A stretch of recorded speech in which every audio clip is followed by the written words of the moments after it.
À l'occasion des 80 ans de la libération de Strasbourg, on se replonge cette semaine dans ces journées décisives de novembre 1944.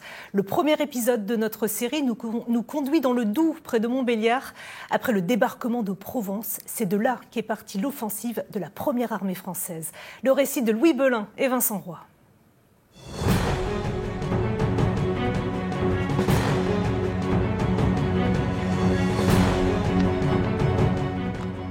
La libération de l'Alsace, elle commence ici, près de Montbéliard, sur les contreforts du Laumont.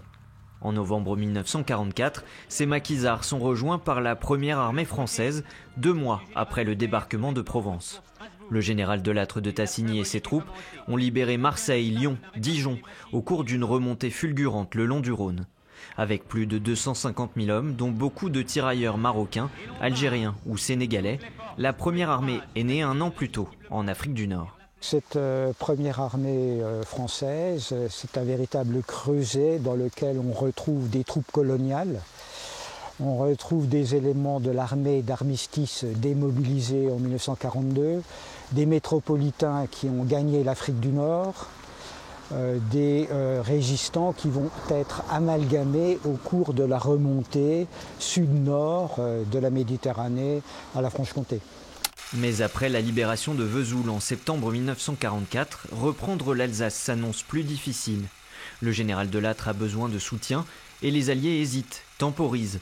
Ils font face à la 19e armée allemande du général Wiese, qui ne les laisse pas franchir les Vosges. Ça fait plusieurs semaines que les Alliés, Français, Américains, dans les Vosges, essayent de percer en attaquant frontalement. Et ils n'y arrivent pas, en réalité.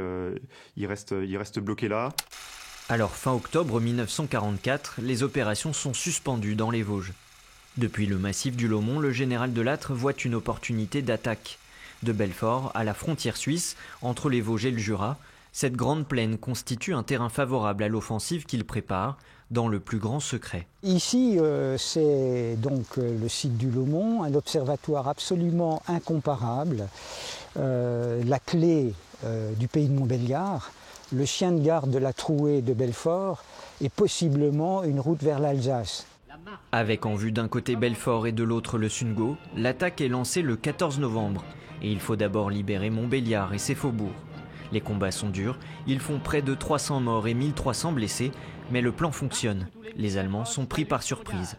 Les Allemands sont tout de suite désarçonnés et c'est vraiment tout le 63e corps d'armée allemand donc qui gère la partie sud de la 19e armée qui est pris de court et qui doit se réorganiser ses divisions. Une fois que la rupture est acquise, c'est-à-dire que Montbéliard et Héricourt sont conquises, débute la phase d'exploitation.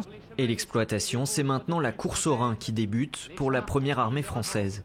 De Lattre installe son quartier général à Montbéliard. Ses troupes, elles, foncent vers Dannemarie et Sepois. En route encore à travers tous les obstacles. À la nage s'il le faut.